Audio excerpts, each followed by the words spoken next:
नमस्कार, मैं सुष्मिता मिश्रा। आप देखना शुरू कर चुके हैं 4 PM यूपी।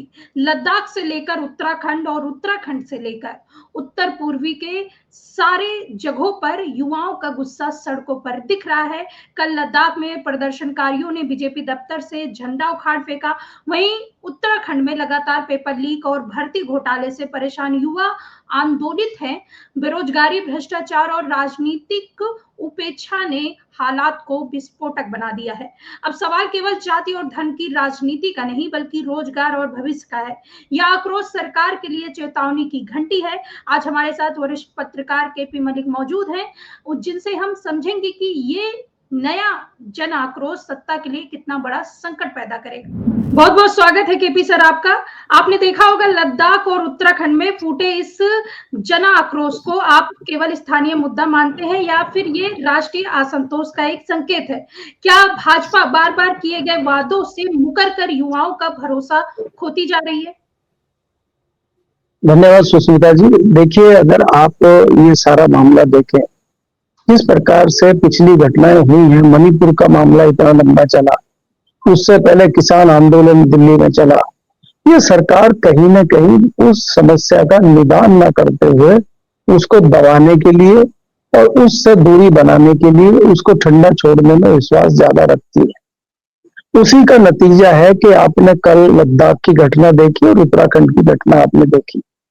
अगर हम पहले लद्दाख की बात करें, लद्दाख में जिस प्रकार से प्रधानमंत्री मोदी जब गए थे, उन्होंने वायदा किया था कि हम आपको जम्मू कश्मीर का अलग अलग करेंगे, तो आपको भी हम अलग राज्य की मान्यता देंगे, और वो मान्यता उनकी आज तक पूरी हुई नहीं है। उनको अलग राज्य का दर्जा मिला नहीं है। इसके अलावा वहां पे कोई ऐसा ऑफिस नहीं है कि वहां के लोकल लोग जाके कोई अपनी शिकायत कर सके, अपना रोना रो सके। कंट्रोल पहले ही अच्छा था उनका। पहले श्रीनगर में उनकी राजधानी होती थी, तो कम से कम राजधानी में चले तो हो जाते थे। अब तो और दूर हो गया मामला, अब तो दिल्ली से सारा कंट्रोल हो रहा है, और दिल्ली से जो कंट्रोल हो रहा है तो वो लोग कहाँ जाएं, कहाँ बात करें, प्रशासन की क्या बात करें।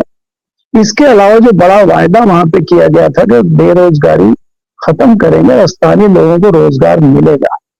आज लद्दाख के स्थानीय लोगों को रोजगार मिल नहीं रहा है, बेरोजगारी बढ़ती जा रही है। ऊपर से वहां पे जो जमीन है उनकी, वो फैक्ट्रियों के लिए, सोलर पावर के लिए बड़ी उपजाऊ जमीन है, क्योंकि वहां पे सूरज के और लद्दाख के बीच में कुछ है ही नहीं, ना बादल है, ना बारिश है, ना पेड़ है, ना कोई दूसरी प्रॉब्लम है। तो वहां पे सोलर पावर के लिहाज से बहुत अच्छी जगह लद्दाख को माना जाता है।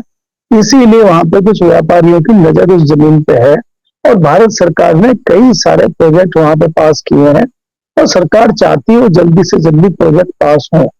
जो लोग वहां कह रहे हैं कि भाई प्राकृतिक जो आप संपदा है उसका बड़ा नुकसान होगा, प्रकृति के हिसाब से वहां इस तरह की एक्टिविटी होंगी तो वहां ज्यादा नुकसान होगा, जो इसका विरोध करते हैं, सरकार उनको कहीं ना कहीं आतंकवादी, देश विरोधी और पता नहीं क्या क्या तमगे दे देती है। तो उससे एक आक्रोश वहां के युवाओं में बना हुआ है। और जिस प्रकार से हमने देखा कि जैन जी ने नेपाल में किया, उसी की तर्ज पे यहाँ पे भी हो गया। हालांकि नेपाल में और भारत में धरती आसमान का फर्क है, लेकिन इस प्रकार की घटना इंटरनेशनल बॉर्डर पर होना यह बड़ा दुखद है, क्योंकि साथ ही चाइना की सीमा वहां जुड़ती है। अगर हमारा इस तरह का आक्रोश वहां के युवाओं में होता है तो उसका फायदा कहीं ना कहीं हमारा जो पड़ोसी दुश्मन देश है वो उठा सकता है। इसके अलावा अगर आप उत्तराखंड की बात करते हैं, उत्तराखंड में जिस प्रकार से पिछले 5 साल से भ्रष्टाचार और जिस प्रकार से त्राहिमाम वहां हो रहा है, बेरोजगारी और महंगाई बढ़ रही है, उससे वहां का युवा त्रस्त है। उत्तराखंड में जो कल घटना हुई है वो ये है कि वहां पे आपने एक नौकरी के लिए एग्जाम निकाला, और एग्जाम का पर्चा जो था आधे घंटे में सोशल मीडिया में वायरल हो गया। तो पर्चा कैसे लीक हो गया? तो ये होता है कि पहले आप परीक्षा आयोजित करते हैं, लोग अपना फॉर्म भरते हैं, और वो जो पैसा इकट्ठा होता है करोड़ों रुपया, उसके बाद वो पर्चा लीक हो जाता है, परीक्षाएं रद्द हो जाती है। तो एक तो बेरोजगार हैं और ऊपर से उनका पैसे का नुकसान हो रहा है, नौकरी मिल नहीं रही है। तो युवाओं में इस चीज को लेकर बहुत ज्यादा आक्रोश है। इसी तरह युवा इतने दुखी हैं, परेशान हैं और इतने गुस्से में हैं कि उन्होंने लद्दाख में आपने देखा कि भारतीय जनता पार्टी के हेडक्वार्टर में आग लगा दी। किसी बिल्डिंग में आग लगाना, पुलिस की गाड़ियों में आग लगाना, इस तरह से राजकीय राष्ट्रीय संपत्तियों को नुकसान पहुंचाना तभी होता है जब युवाओं में ज्यादा आक्रोश होता है। हालांकि हम लोग देखते हैं कि पहले जो आंदोलन होते थे, हमने दिल्ली के कई आंदोलन देखे, अभी हाल फिलहाल में रामला मैदान पे इतना बड़ा आंदोलन हुआ था जहां लाखों लोग इकट्ठे हो गए थे, तो सरकार आंदोलनकारियों से बात करती थी। 2010-2011 में जो रामला मैदान पे आंदोलन हुआ था, वहां पे 3-3 कैबिनेट मिनिस्टर वार्ता करने जाते थे आंदोलनकारियों से, लेकिन ये सरकार बात ही नहीं करती है, सरकार सुनना ही नहीं चाहती, आंदोलन को दबाना चाहती है। तो पुलिस ने गोलियां चला दी, 4 लड़के मारे गए। तो गोली चलाने का मतलब है कि सरकार कहीं ना कहीं दमनकारी नीति अपना रही है और वो किसी भी आंदोलन का दमन करना चाहती है, ना कि उसका निदान करना।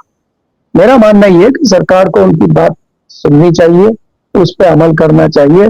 अगर सरकार की इसी प्रकार बेरुखी रही तो ये घटनाएं और रोद रूप ले सकती है, क्योंकि ये खाली उत्तराखंड या लद्दाख का मामला नहीं है। आप जो पूर्वोत्तर राज्य हैं वहां पे भी इस तरह की घटनाएं लगातार हो रही है।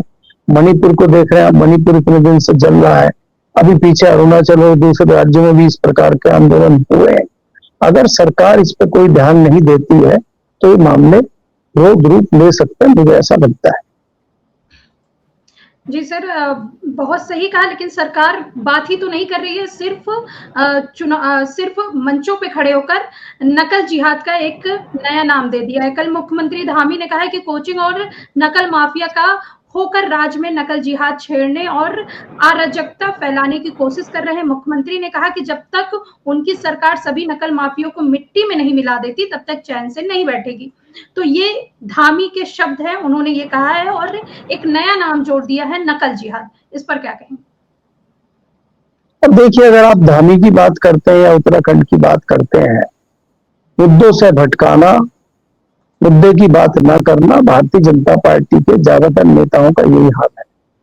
अभी आपने कुछ दिन पहले दुबे का भाषण सुना था, जो निशिकांत दुबे हैं, उन्होंने कहा था कि नेपाल में जो घटना हुई है और ऐसा ही भारत में होगा, और जो परिवारवाद की राजनीति करते हैं, चाहे वो राहुल गांधी हो, सोनिया गांधी हो, उनको ऐसे ही भगा भगा के जनता मारेगी। अब ये हास्यास्पद बात है कि सरकार भारतीय जनता पार्टी की है, भ्रष्टाचार भारतीय जनता पार्टी की सरकार में हो रहा है और मारेगी उनको जनता। तो ये हास्यास्पद है। बयान कौन दे रहे हैं? भारतीय जनता पार्टी के ये नेता, जिनको भारतीय जनता पार्टी में कोई लेना देना है नहीं, सरकार आगे आनी नहीं। उसी प्रकार से धामी जो बयान दे रहे हैं, धामी दूसरे बार मुख्यमंत्री बने हैं प्रदेश के, और दुर्भाग्य प्रदेश का देखिए कि हर व्यक्ति मुख्यमंत्री बने हुए हैं और वो उस समस्या का निदान ना निकालते हुए, उस समस्या पे बात ना करते हुए, उल्टा चोर कोतवाल को डांटने वाली जो कहावत है उसको चरितार्थ करते हुए नजर आते हैं। और वो जो नकल हो रही है, जो पर्चे लीक हो रहे हैं, उसका निदान कैसे हो, उस पर तो ध्यान दे नहीं रहे। वो उल्टा उन्हीं लोगों के ऊपर जो है दोष मढ़ दे रहे हैं कि ये तो नकल जिहाद चल रहा है। जिहाद जो शब्द है उससे बड़ा प्रेम है इनको। ना जिहादियों का पता है कि जिहादी क्या होता है, ना इनको जिहाद के बारे में पता है, लेकिन प्रेम इस शब्द से बहुत है, क्योंकि कहीं ना कहीं इनका रिश्ता जाके वहीं बैठता है और उसी से इनको पॉलिटिकल और राजनीतिक फायदा होता है, इसलिए ये इस तरह की चीजें करते हैं। जी बिल्कुल सही कहा, लेकिन वहां के युवकों ने मानने से इनकार कर दिया। और वहां पे एक वीडियो भी सोशल मीडिया पे वायरल हो रहा है। वो वीडियो का नाम है पेपर चोर गद्दी चोर। मतलब डायरेक्ट वहां के युवा जेनजी जो है, जेनजी जिसको कहा जाता है, वो कह रहे हैं कि पेपर चोर और गद्दी चोर। इस पर क्या कहेंगे? और दूसरी बात, ये जिहाद शब्द आता कहां से? कोई भी बात होती है हिंदू मुस्लिम क्यों आ जाता है? अगर नौकरी मांग रहे हैं, युवा नौकरी मांग रहे हैं, तो उसमें आप जिहाद का नाम जोड़ दे रहे हैं। कोई भी शब्द हिंदू मुस्लिम में क्यों आके अटक जाता है इन भाजपाइयों का? देखिए सुष्मिता, अगर आप देखें जिस प्रकार से उत्तराखंड में मुद्दे को डाइवर्ट करने के लिए धामी जी ने ये बोला है, ये जताता है कि मुद्दे की और ये जो घटना हुई है उसकी गंभीरता को नहीं समझ रहे हैं। आपने पूछा कि जिहाद शब्द कहाँ से आता है, जिहाद क्या होता है? जिहाद एक उर्दू का मुस्लिम शब्द है। मुझे इसके बहुत ज्यादा बारीकी से तो मायने नहीं पता है, लेकिन किसी भी चीज को आगे लेके चलने के लिए, कोई भी आंदोलन छेड़ने के लिए, कोई भी इस तरह की चीज छेड़ने के लिए जिहाद छेड़ना उसको कहा जाता है। और उसको हमारे यहाँ थोड़ा सा बहुत अच्छा नहीं माना जाता है, इसलिए हम इसका प्रयोग करने से बचते हैं। लेकिन भारतीय जनता पार्टी को इस वर्ड से एक जो अलग धर्म के लोग हैं उनको जोड़ने में बहुत एक आसानी हो जाती है इस सब के माध्यम से, इसलिए बार बार इस सब को प्रयोग किया जाता है भारतीय जनता पार्टी के लोगों के द्वारा, क्योंकि उनको अपने राजनीतिक हितों को साधना है, उनको लोगों की समस्याओं को नहीं ठीक करना है, उनको अपने राजनीतिक और सियासी हितों को साधना है और उस पर राजनीतिक रोटियां सेकनी है। इसीलिए भारतीय जनता पार्टी के नेता समय समय पर सबका प्रयोग करते हैं। दूसरी बात आप जो कर रहे हैं उत्तराखंड में, जिस प्रकार युवा आज परेशान है, उत्तराखंड में जितनी तबाही पिछले 2-5 साल में हो रही है, आपने देखा इस बार मौसम में भी किस प्रकार से तबाही हुई, जताता है कि वहां पे जिस प्रकार से पहाड़ों को बींधा जा रहा है, उनको खोखला किया जा रहा है, पेड़ों को काटा जा रहा है, वहां पे जो तबाही चल रही है उससे कहीं ना कहीं क्षेत्रीय लोग बहुत परेशान है। और वो प्रकृति से जिस प्रकार से छेड़छाड़ हो रही है और प्रकृति पर अपना रोड रूप दिखा रही है, जो विद्वान लोग हैं, जो समझदार लोग हैं, वो चिंता जाहिर कर रहे हैं, लेकिन सरकार है कि सुनने का नाम ही नहीं ले रही है। तो उसमें जब इस तरह के आंदोलन होते हैं, जब इस तरह का विरोध होता है, तो उसमें युवा बाहर आते हैं और वो आज युवा सड़कों पे है।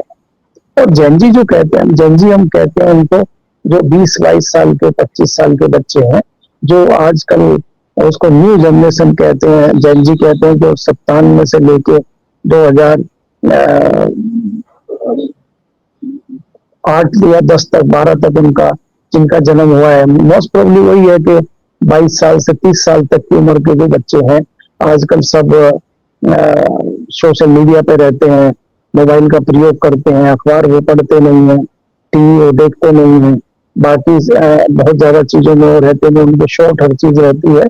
तो उनका एक आपस में चर्चा होती है, रोजी रोजगार के बारे में चर्चा होती है, देश के बारे में चर्चा होती है, जिस प्रकार से ग्राउंड पे भ्रष्टाचार चल रहा है, जिस तरह की दिक्कतें हो रही हैं, उसको चर्चा भी करते हैं। और चर्चा करके एक दूसरे से जब बातचीत होती है तब उनका इस तरह का गठबंधन बनता है और ये सारी चीजें होती हैं। तो इसलिए वो एक अलग जनरेशन है। वो पुराने जमाने में जैसे आंदोलन होते थे, पर्चियां बढ़ती थी, बैठकर डिस्कशन होता था, उनके यहाँ ना इतना टाइम होता, ना वो लोग इस तरीके से करते। हर चीज का मैं इसको कहूंगा कि आधुनिक तरीके का आंदोलन है, आधुनिक तरीके के लोग हैं। और ये जो आज जेनजी नाम आ गया है, जनरेशन जेड जिसको हम बोलते हैं, तो ये एक नए तरीके के लोग हैं और ये बहुत जल्दी जो है आक्रोशित हो जाते हैं। आक्रोशित होकर ही आपने देखा, चाहे वो नेपाल हो, चाहे वो उससे पहले आपने बांग्लादेश की घटना देखी है, ये इसी तरह का नतीजा है। तो बहुत जल्दी ये आक्रोशित होकर इस तरह की घटनाओं को अंजाम दे देते हैं। इसी प्रकार से आपने लद्दाख में देखा कि उन्होंने पुलिस के ऊपर भी पत्थरबाजी करी और भारतीय जनता पार्टी का ऑफिस जला दिया, उन्होंने उसमें आग लगा दी। और वहां पे जो वो सोनम वांगचुक थे, जो शांतिपूर्वक धरना दे रहे थे, उनको अपना धरना वापस लेना पड़ा, क्योंकि जो पुराने लोग हैं वो धरने प्रदर्शन में विश्वास करते हैं। सरकार के खिलाफ अगर हमें कोई विरोध करना है तो हम विरोध इसलिए करते हैं कि सरकार उस पर संज्ञान लेगी। कई लोग आंदोलन अनशन करते हैं, कई लोग भूखे रहते हैं, तो सरकार कहीं ना कहीं आकर्षित होती है और ध्यान देती है। ये सरकार ऐसी है, पहली सरकार है, चाहे कोई मरे, चाहे कोई जिए, चाहे कोई आंदोलन करे, ये नहीं देखती। आपने देखा था कि पिछले 750 किसान दिल्ली में मरे थे, 13 महीने लंबा धरना चला था। जब देखा कि इलेक्शन सिर पे आ गए हैं तो तब उन्होंने संज्ञान लिया था और प्रधानमंत्री ने फटाक से माफी मांग ली थी। अब आप देखिए कि बिहार में सिर के ऊपर इलेक्शन खड़े हुए हैं और जब वो लोग रोजगार मांगने जाते हैं तो पुलिस किस प्रकार से उनके ऊपर लाठीचार्ज करती है। तो सरकार जानती है कि हमें तो इनसे चुनाव जीतना ही है, चुनाव जीतने के हथियार और हथकंडे तो हमारे दूसरे हैं, तो हम उनको यूज करके चुनाव जीत लेंगे। तो इसलिए जनता की इस तरह की चीजों पर सरकार ध्यान ही नहीं दे रही है, क्योंकि उसको चुनाव जीतने का दूसरा हथकंडा अपनाना है और उसी से चुनाव जीतना है।